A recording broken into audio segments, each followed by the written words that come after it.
বই যোগচিত্র বৈচিত্র্যের গল্পের আসরে আজ শোনাবো আফ্রিকার একটি ছোট গল্প, দি গার্ল হু ক্যান। গল্পটি লিখেছেন আমা আটা আইডু। আমা আটা আইডুর জন্মগ্রহণ করেছেন ঘানায় 1942 সালে। এই গল্পটি বাংলায় অনুবাদ করেছেন ডক্টর এলহাম হোসেন। শিরোনাম দিয়েছেন যে মেয়েটি পারে। ওরা বলে আমার জন্ম হাসোদ্রিতে।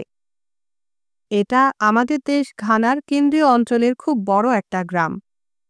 ওরা আরও বলে যে যখন পুরো আফ্রিকা অনাবৃষ্টিতে হাঁসফাঁস করে তখনও নিম্নাঞ্চলবর্তী জেলায় অবস্থিত হাসজ্জি বেশ সুজলা সুফলা হয়ে ওঠে। এটি এর খাসা মাটির জন্য পরিচিত। সম্ভবত এ কারণেই আমি কখনোই খাবার খেয়ে ফুরোতে পারি না।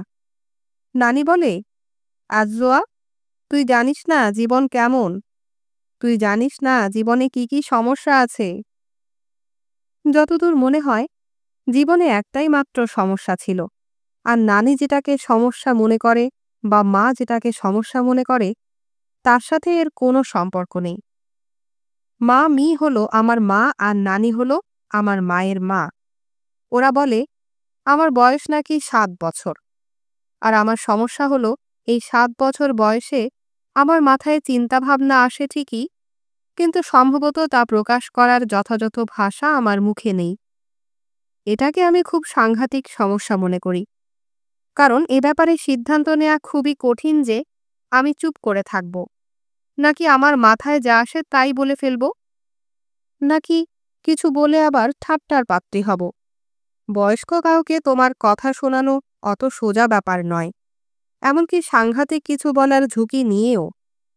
নানির কথাই ধরো, প্রথমত আমাকে প্রাণান্তকর চেষ্টা করতে হয় তার মনোযোগ আকর্ষণ করতে। তারপর তাকে আমি কিছু একটা বলি যা আমি অনেক আগেই ভেবেছিলাম।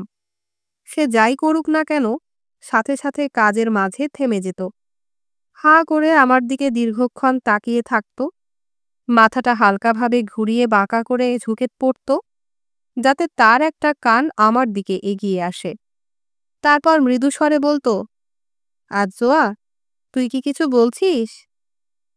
আমি আগে যা বলেছি তা পুনর্বার বলার পর সে একই স্বরে বলতো, কখনো কখনো, আর কখনো এর পুনরাবৃত্তি করবি না। অথবা সে অট্ট হাসিতে ফেটে পড়ত। যতক্ষণ না তার গাল বেয়ে অশ্রু গড়িয়ে পড়ত ততক্ষণ সে হাসতেই থাকত, হাসতেই থাকত।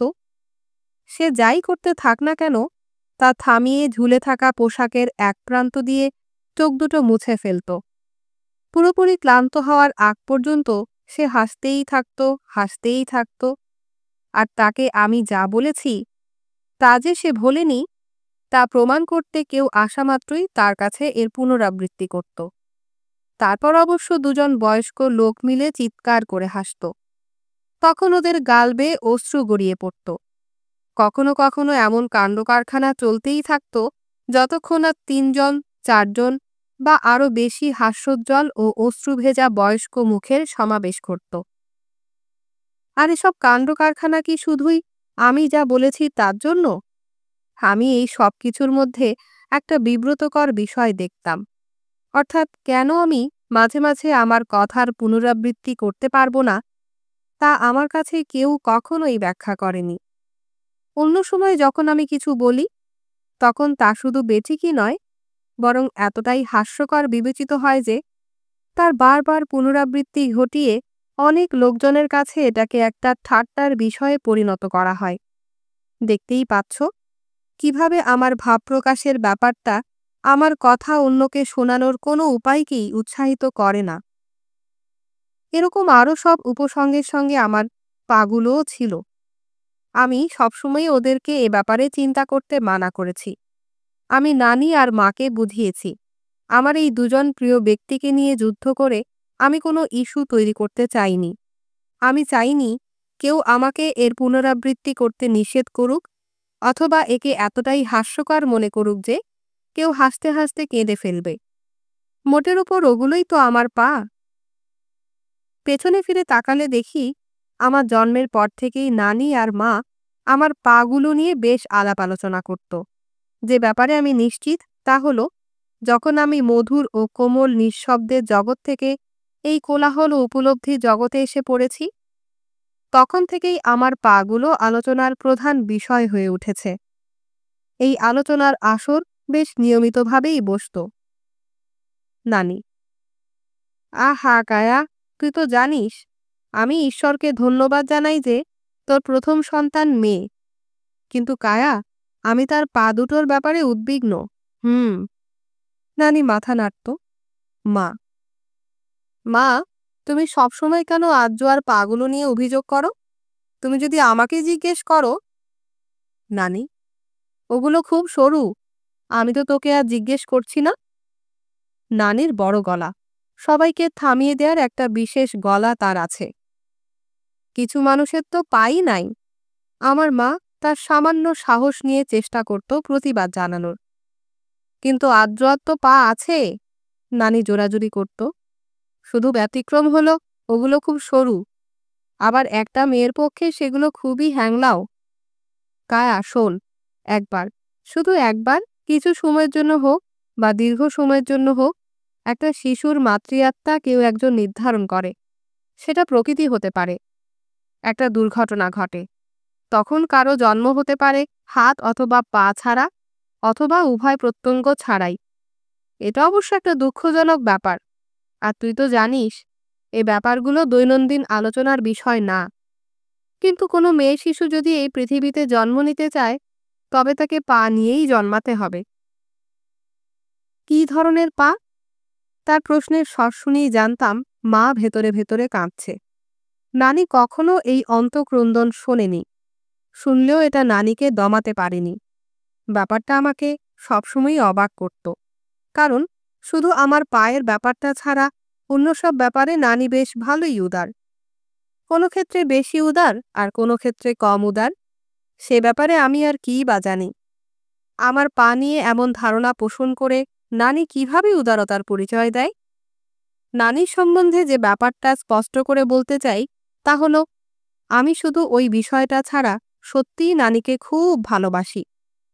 নানি: আমি তো কথা বলেই যাচ্ছি, যদি কোনো মহিলা এই পৃথিবীতে আসার ব্যাপারে সিদ্ধান্ত নেয়, তাহলে তাকে সুন্দর চামড়ায় ঢাকা মাংসল পদযুগল ঠিক করে নিয়ে আসতে হবে, কারণ এমন পদযুগল পুষ্ট কোটিদেশ নিশ্চিত করে থাকে। আর একজন মহিলার সন্তান ধারণের জন্য তো পুষ্ট কোটিদেশ থাকতেই হবে। আহ মা! এভাবেই মা প্রতিক্রিয়া জানায়, খুব খুব শান্তভাবে। আলোচনা শেষও হয় এভাবে বা অন্য কোনো বিষয়ের দিকে ধাবিত হয়ে। মাঝে মাঝে নানি আমার বাবার বিষয় ধরে টানত। কিভাবে বলবো যে লোকের দিকে তাকালে আমাদের নমনীয় হতে হয় এবং স্বীকার করতেই হয় যে সে ঈশ্বরের অন্যতম বৎস। তার একজনের একমাত্র কন্যা এমন একজন লোককে বিয়ে করার পর যদি দেখো তোমার নাতনি লম্বা সরু পা নিয়ে জন্মেছে, যা একজন মহিলার জন্য বেখাপ্পা আর কোনো কাজেরই না, তখন তুমি ঈশ্বরকে কিভাবে ধন্যবাদ দেবে? নানি এমনভাবে ব্যাপারটা আমার বাবার সাথে যোগ করে যেন সে ভাবে যে আমি বিষয়টা শুনতেই পাইনি, কিন্তু আমি সবসময়ই শুনতে পেতাম। এ ব্যাপারে আমার মাকেও সবসময় চুপ করে থাকতে হতো, যাতে আমি কথাগুলো সত্যি সত্যি শুনতে না পাই। একদিন আমার মাকে দেখে মনে হলো তার সামান্য সাহসটুকুও হারিয়ে গেছে। নানি তার আলাপচারিতায় আর কি কি যোগ করে তা আমি প্রায়ই অনুমান করতে পারতাম। মাংসলও বেশ ভালোভাবে পুষ্ট পাগুলো নিতম্ব ধারণ করতে পারে, সন্তান জন্মদানে সক্ষম। কাজেই আমারও ইচ্ছে হতো যে একদিন কোনো বাচ্চা কাচ্চাওয়ালা মহিলার মতো আমারও পাগুলো তেমন হবে। কিন্তু আমাদের গ্রামে ব্যাপারটা সহজ নয়। বয়স্ক মহিলারা লম্বা পোশাকে শরীরটা পেঁচিয়ে রাখে। সম্ভবত তারা যদি আমাকে বিকেলবেলা নদীতে গোসল করতে যেতে দিত, তবে এটা পরখ করে নিতে পারতাম। আমার বান্ধবীদের সাথে, যারা আমার মতোই, নদীর একেবারে অগভীর অংশে গোসল করার জন্যে মা আর নানির অনুমতি আদায় করতে আমাকে অনেক অনুনয় বিনয় করতে হতো। ভালোভাবে গোসলের জন্য আমাদের কুঁড়ে ঘরের পেছনের গোসলখানাটাই আমরা ব্যবহার করতাম। কাজেই আমার দেখা একমাত্র খোলা পা হলো আমার মতো ছোট মেয়েদের পা আর স্কুলের ধারী মেয়েদের পা। মা আর নানিরও ২ জোড়া পা নিশ্চিত স্বীকৃত আকারেরই হবে, কারণ নানি জন্ম দিয়েছে মাকে আর মা জন্ম দিয়েছে আমাকে। আমার চোখে আমার সব বান্ধবীরই পা আছে, কিন্তু সেগুলো পুষ্ট নিতম্ব ধারণ করার মতো মাংসল কিনা তা আমি জানি না। আমাদের গ্রাম থেকে ছোট্ট শহরটার দূরত্ব প্রায় ৫ কিলোমিটার। ৫ কিলোমিটার ব্যাপারটা কি তা আমি জানি না। তারা সবসময় অভিযোগ করে, কিভাবে এত দীর্ঘ পথ পাড়ি দিয়ে সেখানে যাবে, আবার ফিরে আসবে। কিন্তু আমার কাছে মনে হয় যে আমরা আমাদের গ্রামে থাকি, আর এই যে এত কিলোমিটার হাঁটা, তা আমার কাছে কোনো ব্যাপারই নয়। স্কুল তো বেশ আলাদা একটা বিষয়। এর ব্যাপারে মা আর নানি তাদের ভিন্ন ভিন্ন ধারণাগুলো নিয়ে আলাপ আলোচনা করে। নানি মনে করে স্কুলে যাওয়া মানে সময় নষ্ট করা। সে আসলে কি চায় তা আমি বুঝতাম না। মা সম্ভবত জানত, তাই নানির সাথে তার মতানৈক্য হতো। সে মানে আমার মা নানিকে বলতো স্কুলে না যাওয়ার কারণে তার মনে হয় যে সে যেন অন্ধকারে আছে। কাজেই তার মেয়ে হিসেবে আমি যদি আমার নিজের নামটাও বা এর বাইরে আর কিছু লিখতে পড়তে পারি আর কাগজে হিসাব কষতে পারি, তবে তো সেটা ভালোই হবে। আমি দেরিতেও বিয়ে করতে পারি। আর সম্ভবত নানি শুধু হাসত। আহা, সম্ভবত তার মতো পা দুটো নিয়ে সে যদি স্কুলে যেতে পারত। সহপাঠীদের সাথে ছোট্ট খেলার মাঠে দৌড়ানো আর প্রতিবারই তাতে প্রথম হওয়ার ব্যাপারটা আমার কাছে কখনোই বাড়িতে বলার মতো কোনো উল্লেখযোগ্য ঘটনাই নয়।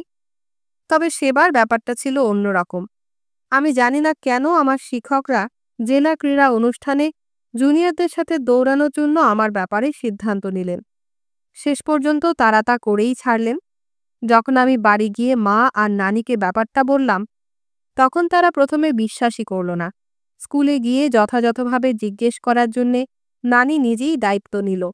বাড়ি এসে মাকে বলল, ঘটনা সত্য, আমি আমার স্কুলের অন্যতম দৌড়বিদ। তাই নাকি? মা তো অবাক। আমি তাকে চিনি। সে বিড়বিড় করছিল, যেন তখনই নানুকে কিছু একটা বলবে যে আমার ব্যাপারে একটা রহস্য আছে, তা যেন সে কারো কাছে না বলে।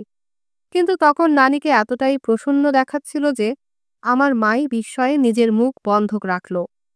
সেই ব্যাপারটা জানার পর থেকেই আমি প্রায়ই দেখতাম নানি তার চোখে মুখে এক অদ্ভুত অভিব্যক্তি ছড়িয়ে দিয়ে আমার পায়ের দিকে তাকিয়ে থাকত। সারাটা সপ্তাহ জুড়ে আমার স্কুলের পোশাক সেই ধুতো। এটা একটা বড় বিস্ময়। তাকে বিরত রাখা যেতই না।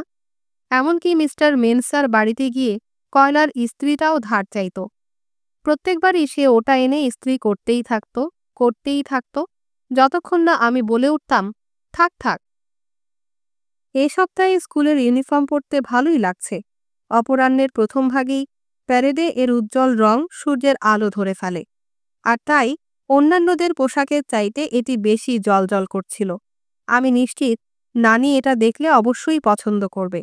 হ্যাঁ, স্পোর্টস উইকের প্রত্যেক বিকেলে সে আমাদের নিয়ে শহরে যায়। প্রত্যেক বিকেলেই সে পিতলের বাক্স থেকে সতেজ পরিষ্কার পোশাক টেনে বের করে পরার জন্য। আর ওই পোশাকগুলো এতটাই শক্ত যে ওগুলোর পাশ দিয়ে যাওয়ার সময় তুমি এর কিচকিচ শব্দ শুনতে পাবে। কিন্তু সে সবসময় স্কুলের বাচ্চাদের পেছনে এমনভাবে লেগে থাকত যেন সে তার নিজের মতো করে অন্য কোথাও বেড়াতে যাচ্ছে। হ্যাঁ, স্কুলের যে দৌড়েই আমি অংশ নিয়েছি তাতেই জিতেছি, আর জুনিয়র অ্যাথলেটদের মধ্যে সেরা পুরস্কার হিসেবে একটা কাপ জিতেছি। হ্যাঁ, নানি বলে এসব কিছুই না করা হলেও সে কিছু মনে করে না। সে আসলে এমনই। তোমরা কি জানো সে কি করল? যেমন করে অন্যরা বাচ্চাদের বা খুব মূল্যবান জিনিসপত্র পিঠে বহন করে, সে চকচকে কাপটা সেভাবে তার পিঠে করে বয়ে আনল। এখন সে আর একা একা হাঁটতে কোনো ক্লেশ বোধই করল না। যখন আমরা গ্রামে পৌঁছলাম, বাড়িতে প্রবেশ করে হেডমাস্টারকে ফেরত দেওয়ার আগেই সে মাকে কাপটা দেখালো। ওহ, প্রবীণরা তো আসলেই অদ্ভুত। নানি এবার আমাকে তার হাঁটুর ওপর বসিয়ে নিয়ে মৃদুস্বরে কাঁদতে লাগলো। বিড়বিড় বিড়বিড় করে বলতে লাগলো, দেখেছ, শীর্ণ পাও কত কাজের। যদিও কিছু কিছু পায়ে নিতম্ব বহন করার মতো যথেষ্ট মাংস নেই, তবুও সেগুলো দৌড়াতে পারে। শীর্ণ পাগুলোও দৌড়াতে পারে। তাহলে কে জানে? এ ব্যাপারে আমি বেশি কিছু জানি না, কিন্তু আমি বরাবর ব্যাপারটা এভাবেই অনুভব করেছি আর ভেবেছি। নিশ্চিতভাবেই যে কেউ তার পাগুলো দিয়ে অন্য কিছুও করতে পারে। পাগুলো নিতম্ব বহন করে আর সন্তান পয়দা করতে সাহায্য করে।